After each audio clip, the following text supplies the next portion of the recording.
Hoy le vamos a dar continuidad a un tema que habíamos comenzado la semana pasada. Me refiero con el doctor Héctor Colón, y son las implicaciones de haber sido creados por Dios con libre albedrío, libre voluntad y libre pensamiento. Con eso le damos los buenos días. Bendiciones, doctor. Buenos días. Gracias por estar con nosotros. Qué bueno volver a estar aquí, ¿verdad? Para hablar de una de las facultades más trascendentales que se tiene a nivel de la especie humana.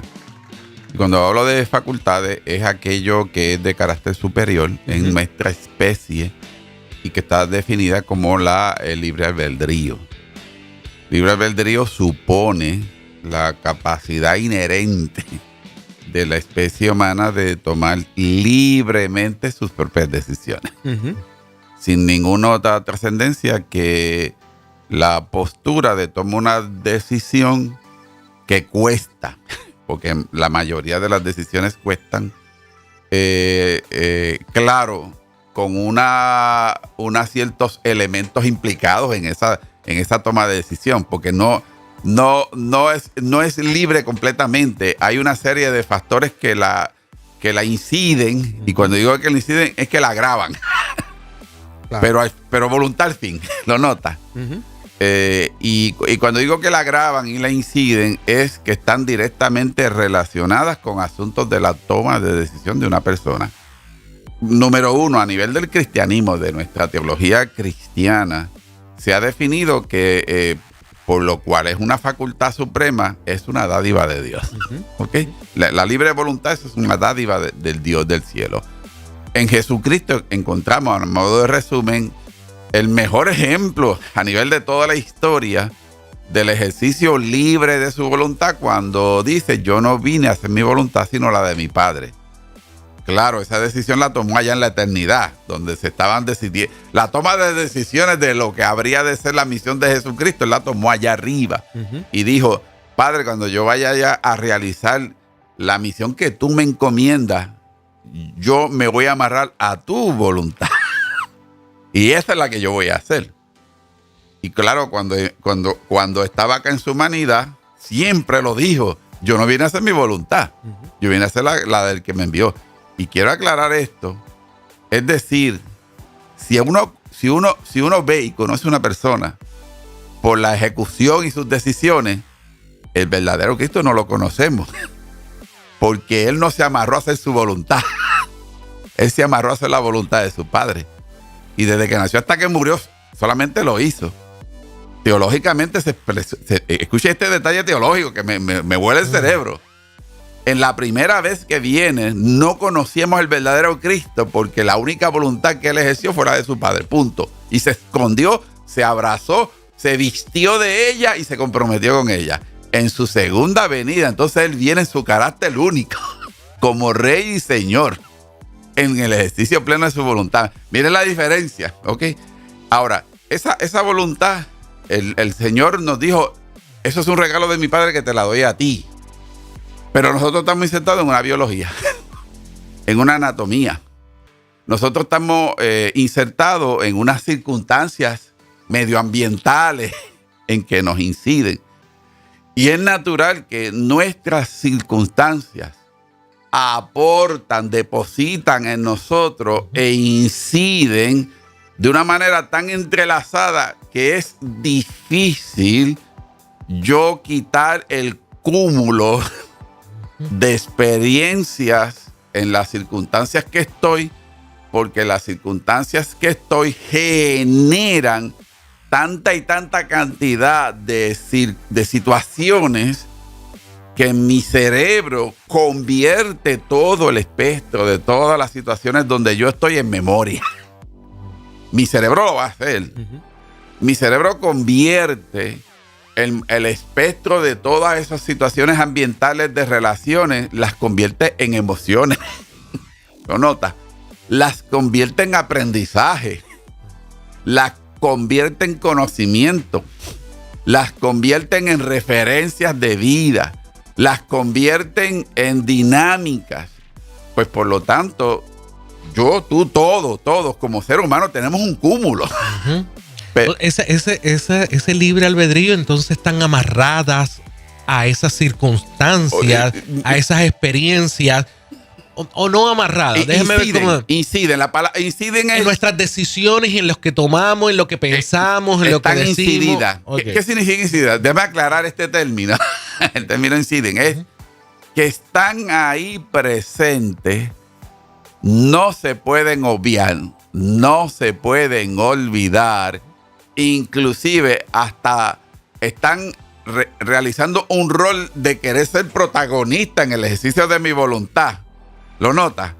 Y por lo cual, si yo no tomo un control decidido, o sea, si yo no ejercito una decisión, y aquí la voluntad significa, escuchen esto, la voluntad significa tener la facultad y la capacidad de hacer cosas contrarias a los elementos que están presentes incidiéndolas. ¿Lo notas? Sí, para tratar de ilustrar y ver si entiendo lo que está mencionando. Una de las cosas más atractivas para mí en la película Beautiful Mind es que cuando el doctor da diagnóstico y trata a este personaje, para los que no han visto la película, no quiero dañar la película, pero ¿qué sucede? Que a mí me llamó mucho la atención y fue una de las partes que más me impactó, que cuando ese individuo entendió que tenía un problema de paranoia, esquizofrenia y demás, y que estaba viendo lo que no era real, y que le estaba afectando porque él tenía un rol importantísimo como catedrático. Claro. Los personajes que él veía que no eran producto de la realidad, viéndolos. Él siguió viéndolos, pero se despidió de ellos. Le dijo, lamentablemente yo no los puedo atender más, porque ustedes en realidad no existen. Eso es lo que, eso que usted me habla, que está alrededor mío, que trata de coger papel protagónico, yo tengo que tomar la decisión de decir, no, hasta ahí se quedan. Hasta ahí se porque queda. yo no voy a hacer lo que ustedes desean que yo haga. Claro. Ok. Esa y ahí es que le llamamos la fuerza de voluntad. Okay.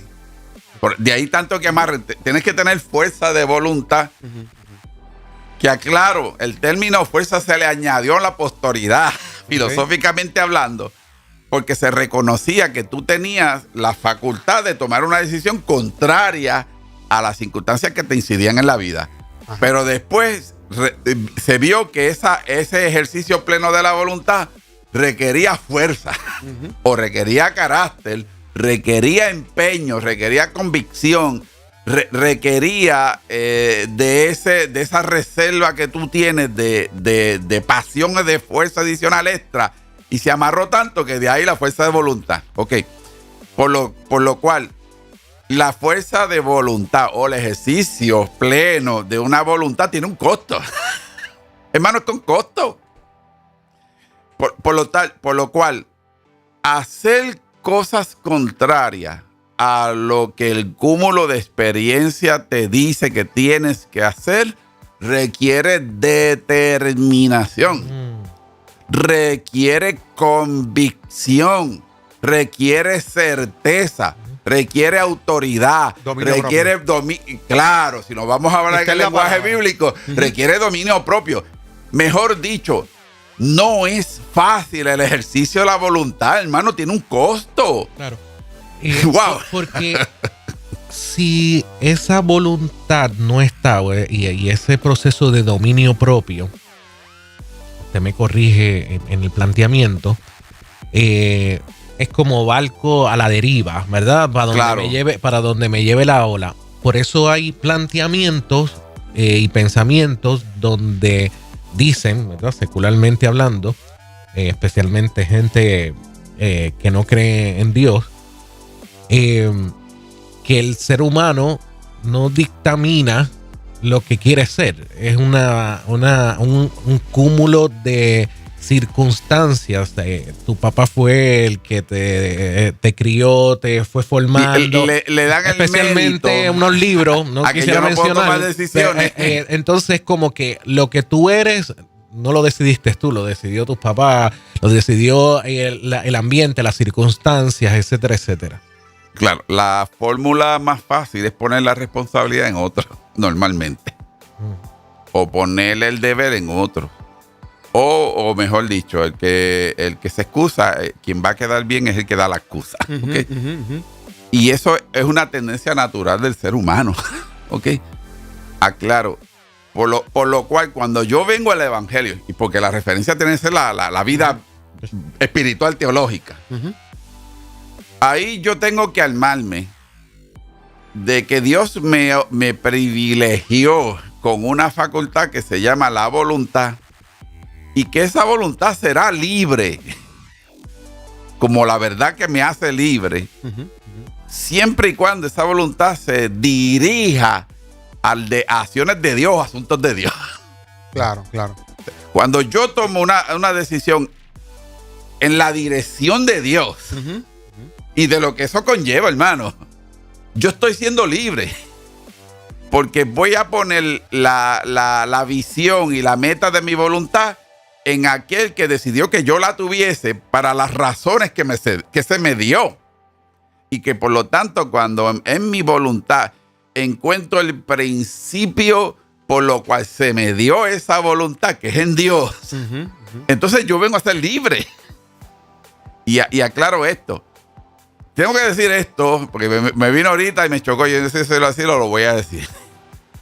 ¿Cuántos creyentes, y aquí voy a hablar de la iglesia en general, se topan con un escenario, una circunstancia, una crisis, y la oración es, Señor, que sea hecha tu voluntad? Pero aclaro, hermano, la iglesia no debe pedirle a Dios en sus oraciones que sea hecha voluntad porque está tratando de resolver un asunto. ¿Ok? Hermano, la voluntad de Dios en el diario vivir completamente. No es que resuelve con tu voluntad en ese asunto, no. Es que mi vida completa. No es por resolver ese asunto. Aclaro, hermano, no es para yo servirme de Dios en un asunto. Es que mi vida le pertenece a Dios. Y la manera en que yo profeso ese Dios que amo, ese Dios que le canto y le adoro, es en que yo le tengo que ofrecer su voluntad. Y hermano, y estoy hablando en unos términos inclusive hasta personales. Y quiero decir este testimonio para redondear que sé lo que estoy diciendo. En el 1992, escuche esto, en el 1992, ¿cuántos años hace de eso? 32 años. Sí. Yo tuve una crisis y yo tuve que renunciar a un pastorado hace 32 años. Escuchen, por una situación mía, y renuncio. Después me di cuenta que no tenía que renunciar, que era un problema de turno, un pastor de comunidad, ¿verdad? Porque los líderes, no, pastor, no renuncie por eso, pero yo en mi mentalidad tenía, es que esto es un asunto que no te le pertenece a la iglesia, es del pastor. Pues yo renuncié y después me di cuenta que no tenía que renunciar. Mire lo que me pasó, escuchen esto. Eso me trajo a mí una crisis existencial. Y yo empecé, Señor, porque sea tu voluntad, que sea tu voluntad. Empecé a hacer esta oración, escuche, esta voluntad de esto que yo estoy hablando, empecé a orarlo fuertemente. Pero se lo pedí a Dios con tanta convicción, Señor, yo quiero que sea hecha tu voluntad, que estoy dispuesto a pagar el costo y a vivir en las implicaciones de lo que es vivir haciendo tu voluntad. Así que o hago tu voluntad o quítame de esta existencia. A ese colmo yo llegué. Y yo escuché la voz de Dios. La escuché, que me habló, y quiero que le va a hablar a todo el mundo. Esa voz me dijo interiormente el Espíritu Santo: ok, no hay problema en que tú me pidas por mi voluntad, pero mientras tú seas dueño de tu voluntad, se te va a hacer imposible hacer la mía. Esa fue la respuesta que yo escuché de Dios. Porque no es posible que tú me pidas a mí que yo haga mi voluntad. Mira lo que tú me estás pidiendo cuando tú no quieres soltar la tuya. Cuando tú no quieres renunciar a la tuya. Cuando inclusive tú no estás dispuesto a ofrendar la tuya, que significa la esencia y la naturaleza de lo que tú eres. No estás dispuesto a ofrendarme a mí. Tú que me llamas Dios. Pues entonces, ¿de qué tú estás hablando? Y yo aprendí en el 1992 que lo mejor era que cada mañana, a partir de ahí, Señor, te presento y te ofrendo mi voluntad en ofrenda viva a ti. Hermano, desde el 92 hasta esta mañana que estaba haciendo mi oración, esa es mi ofrenda diaria. Yo no me presento delante de Dios a pedirle. Me presento delante de Dios, y lo digo con humildad, pero lo digo con autoridad, a ofrendarle mi santa voluntad, la voluntad que Él me dio a Él, para yo amarrarme a la de Él, y que Él sea el Dios, no desde el cielo, no el Dios que le adoro, sino el Dios desde las entrañas de mis facultades, que las puso Él. Ahí sé tú el soberano. Wow. A lo que me cueste. Punto. No hay flexibilidad. Y por lo cual, eso fue lo que después me permitió hacer esta oración y cierro con esto, hermano. Lo digo con humildad. Me presento en fidelidad y lealtad a ti cada mañana. Interesante ese tema, doctor. Gracias por haber compartido con nosotros. Hay unas cosas que a veces no las entendemos.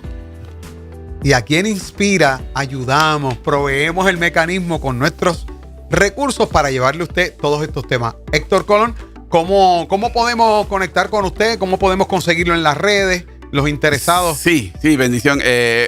Mire, la Universidad de Neuroteología de Puerto Rico, universidadneuroteología.org, el mes que viene de febrero voy a dar una conferencia, la anuncio brevemente, gratuita para todo el pueblo. Así que se comunican a la Universidad de Neuroteología de Puerto Rico. La conferencia se titula El rol de la fe cristiana frente a los retos y desafíos de la inteligencia artificial. Buenísimo. Libre de costo, en mes de febrero. En la próxima voy a anunciar la fecha específica. De hecho, pudiéramos ponerla en alguna promoción porque es libre de costo. Y máxime con que Tron dijo hace 2 días atrás, vengo con inteligencia artificial sin límite, sin condiciones, sin regulaciones. Hermano, eso guaya, eso hay que educarse, hermano. Hay que educarse.